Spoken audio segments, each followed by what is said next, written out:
ইলিশ মাছ ভালো করে ধুয়ে আমি নুন হলুদ মাখিয়ে ভেজে নিচ্ছি। হালকা করে ভাজবো।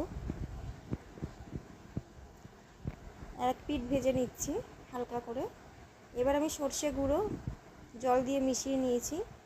এখানে আমি ফোড়নে দেবো কালো জিরে, কাঁচা লঙ্কা। সর্ষের তেলে রান্না করব।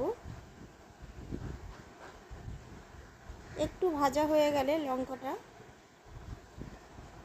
অল্প আমি জল দিয়ে দেব। দিয়ে মাছটা দিয়ে 5 মিনিটের মতন আমি রাখবো। তারপরে সর্ষে গুঁড়োর জলটা দিয়ে দেবো। দিয়ে আমি একটু সর্ষের তেল এখানে দিয়ে দেবো। 2-3 মিনিট পর আমি নামিয়ে নেব।